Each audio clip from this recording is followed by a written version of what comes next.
सरस्वती नदी का नाम तो सभी ने सुना होगा, लेकिन उसे किसी ने नहीं देखा है। माना जाता है कि प्रयाग में गंगा, यमुना और सरस्वती का मिलन होता है, इसीलिए उसे त्रिवेणी संगम कहते हैं। लेकिन यह शोध का विषय है कि क्या सचमुच सरस्वती कभी प्रयाग पहुंचकर गंगा या यमुना से मिली? जब नहीं मिली तो क्यों कहा जाता है त्रिवेणी संगम? आइए जानते हैं सरस्वती नदी की सच्चाई। क्या कभी सरस्वती नदी का अस्तित्व था? तो क्या है इसका वैज्ञानिक आधार? यदि सरस्वती नदी थी तो वह क्यों लुप्त हो गई? क्या सरस्वती नदी कभी गंगा से मिली? यदि सरस्वती नदी थी तो क्या था उसका इतिहास? इस तरह के कई सवाल हैं जो सरस्वती नदी को लेकर हमारे मन में अक्सर आते रहते हैं। अधिकतर इतिहासकार भारत के इतिहास की पुख्ता शुरुआत सिंधु नदी की घाटी की मोहनजोदाड़ो और हड़प्पा कालीन सभ्यता से मानते थे। लेकिन अब जब से सरस्वती नदी की खोज हुई है, भारत का इतिहास बदलने लगा है। अब माना जाता है कि यह सिंधु घाटी की सभ्यता से भी कई हजार वर्षों पुरानी है। माना जाता है कि सुमेरु के ऊपर अंतरिक्ष में ब्रह्मा जी का लोक है, जिसके आसपास इंद्रादि लोकपालों की 8 नगरियां बसी हैं। गंगा नदी चंद्रमंडल को चारों ओर से अप्लावित करती हुई ब्रह्मलोक शायद हिमवान पर्वत में गिरती है और सीता, अलकनंदा, चक्षु और भद्रा नाम से 4 भागों में विभाजित हो जाती है। सीता पूर्व की ओर आकाश मार्ग से एक पर्वत से दूसरे पर्वत होती हुई अंत में पूर्व स्थित भद्राश्ववर्ष, जो कि चीन की ओर है, को पार करके समुद्र में मिल जाती है। अलकनंदा दक्षिण दिशा में भारतवर्ष में आती है और 7 भागों में विभक्त होकर समुद्र में मिल जाती है। चक्षु पश्चिम दिशा के समस्त पर्वतों को पार करती हुई केतुमाल नामक वर्ष में बहते हुए सागर में मिल जाती है। भद्रा उत्तर के पर्वतों को पार करते हुए उत्तर कुरु वर्ष यानी रूस होते हुए उत्तरी सागर में जा मिलती है। क्या कभी सरस्वती नदी का अस्तित्व था? धर्म और संस्कृत ग्रंथों के अनुसार सरस्वती का अस्तित्व था। ऋग्वेद में सरस्वती नदी का उल्लेख मिलता है और इसकी महत्ता को दर्शाया गया है। संस्कृत की कई पुस्तकों में भी इसका उल्लेख है। सरस्वती को भी सिंधु नदी के समान दर्जा प्राप्त है। ऋग्वेद में कहा गया है कि यह एक ऐसी नदी है जिसने एक सभ्यता को जन्म दिया। इसे भाषा, ज्ञान, कलाओं और विज्ञान की देवी भी माना जाता है। ऋग्वेद को इस नदी के किनारे बैठकर ही लिखा गया था, लेकिन इस नदी के अस्तित्व को लेकर बहुत वाद विवाद हुआ है। ऋग्वेद में सरस्वती का अन्नवती तथा उदकवती के रूप में वर्णन आया है। महाभारत में सरस्वती नदी के प्लक्षवती नदी, वेद स्मृति, वेदवती आदि कई नाम हैं।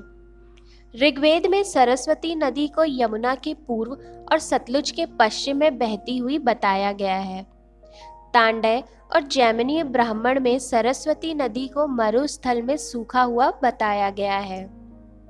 महाभारत में सरस्वती नदी के मरुस्थल में विनाशन नामक जगह पर विलुप्त होने का वर्णन है। इसी नदी के किनारे ब्रह्माव्रत था, कुरुक्षेत्र था, लेकिन आज वहां जलाशय है।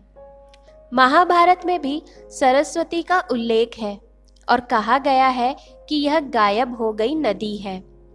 जिस स्थान पर यह नदी गायब हुई उस स्थान को विनाशना अथवा उपमज्जना का नाम दिया गया।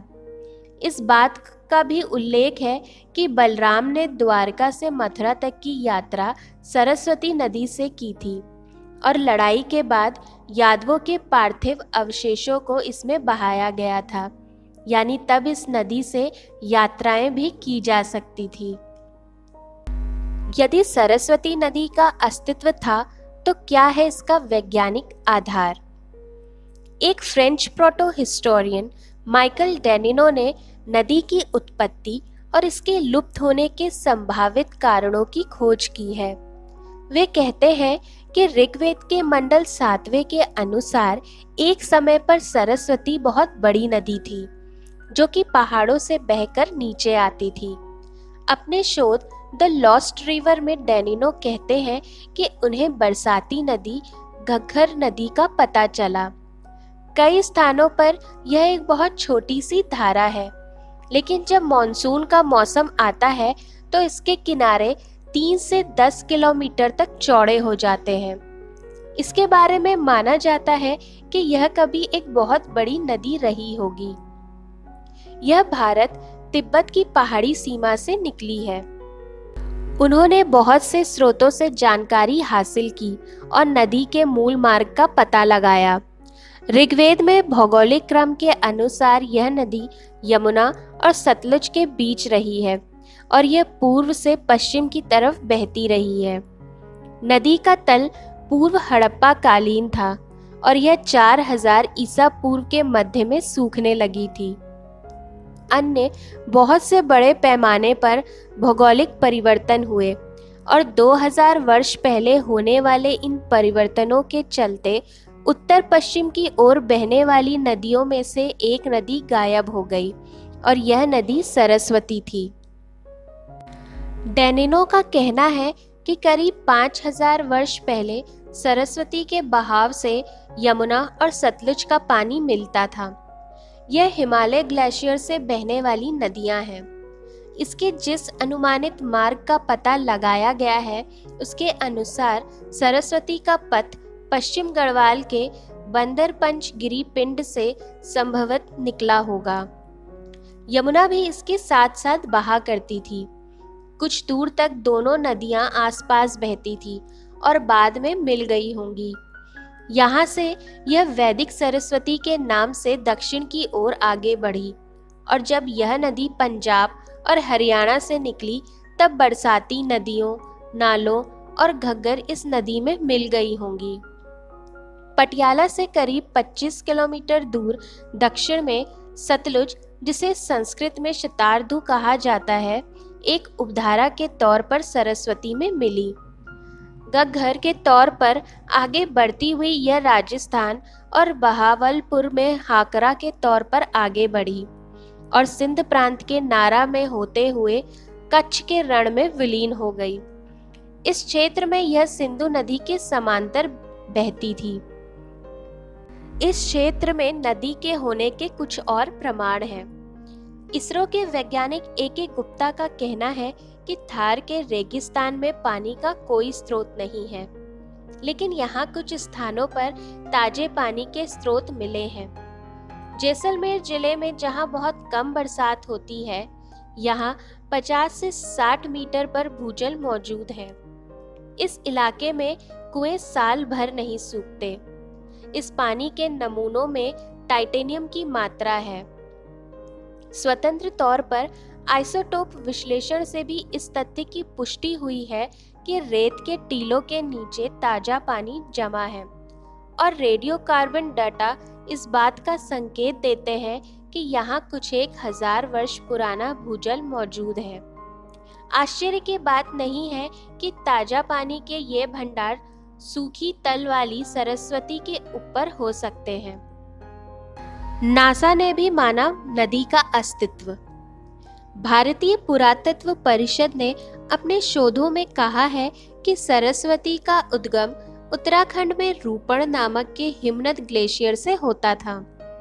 यह नैतवार में आकर हिमनद जल में बदल जाती थी और फिर इसकी जलधारा आदि बद्री तक पहुंचती थी, जहां इसे सरस्वती नदी कहा जाता था। इसके बाद नदी आगे बढ़ती थी। इस शोध के बाद रूपण ग्लेशियर को सरस्वती ग्लेशियर कहा जाने लगा है।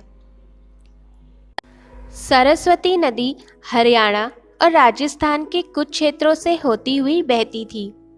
इसकी कई सहायक नदियां भी थीं। कई खोजों से स्पष्ट हुआ है कि सदियों पहले प्राकृतिक परिवर्तनों के कारण सरस्वती नदी ने अपना मार्ग बदला था। भीषण भूकंप के कारण कई विशाल पहाड़ धरती के ऊपर आ गए और सरस्वती की मुख्य सहायक नदी यानी यमुना नदी ने उत्तर और पूर्व की ओर बहना शुरू कर दिया। भूकंप के झटकों के कारण सरस्वती नदी का पानी भी यमुना नदी में गिर गया और तब से यमुना ही सरस्वती के जल को खुद में समाये हुए है, जबकि वास्तविक सरस्वती नदी उस वक्त सूख गई थी। सरस्वती नदी के अस्तित्व को नासा भी स्वीकार कर चुका है।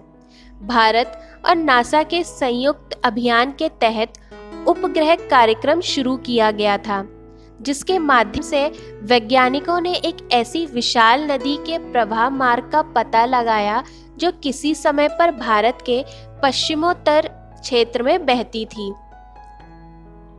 वाल्मीकि रामायण में भरत के कैकेयी देश से अयोध्या आने के प्रसंग में सरस्वती और गंगा को पार करने का वर्णन है। वैदिक काल में सरस्वती की बड़ी महिमा थी और इसे परम पवित्र नदी माना जाता था। वहीं कहा जाता है कि सरस्वती नदी का जल पीने के बाद ही ऋषियों ने पुराण, शास्त्र और ग्रंथों की रचना की थी। गुजरात का सिद्धपुर सरस्वती नदी के तट पर बसा हुआ माना जाता है। इसके पास में बिंदुसर नाम का तालाब है, जिसे महाभारत काल में विनाशन कहा जाता था। माना जाता है कि महाभारत काल में ही सरस्वती नदी लुप्त हो गई थी। श्रीमद् भागवत में एक स्थान पर कहा गया है कि श्री कृष्ण जी के भाई बलराम के कारण यमुना ने अपना रास्ता बदल दिया था, जो कि उस समय सरस्वती की एक प्रमुख उपधारा थी। पर भूकंपों जैसे बड़े भौगोलिक परिवर्तनों के चलते नदी की दोनों ही बड़ी धाराएं समाप्त हो गई। इसका एक परिवर्तन यह भी हुआ कि राजस्थान का बहुत बड़ा इलाका बंजर हो गया। अगर आप भारतीय उपमहाद्वीप के नक्शे पर इस नदी के रास्ते का निर्धारण करना चाहें तो आप समझ सकते हैं कि यह सिंधु नदी के रास्ते पर करीब रही होगी। पुरातत्वविदों का कहना है कि तब भारतीय उपमहाद्वीप में जो सबसे पुरानी सभ्यता थी उसे केवल सिंधु घाटी की सभ्यता कहना उचित ना होगा, क्योंकि यह सिंधु और सरस्वती दोनों के किनारों पर पनपी थी।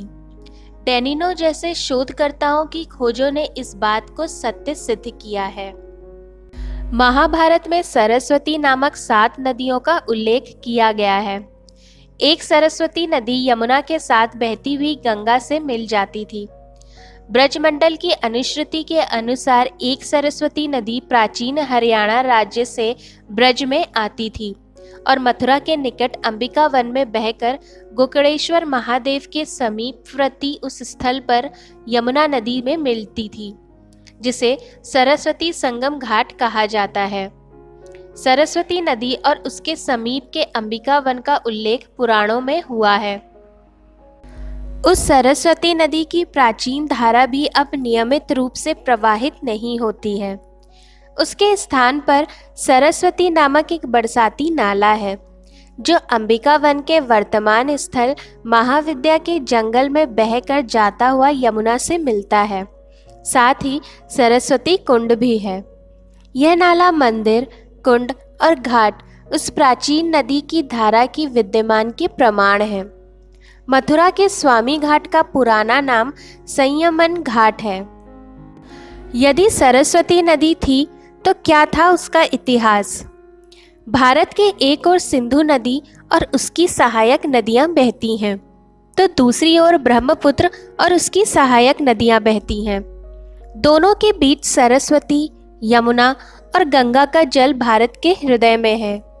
पांचों ओर उनकी सहायक नदियों से जुड़ा यह संपूर्ण क्षेत्र भारतवर्ष कहलाता था।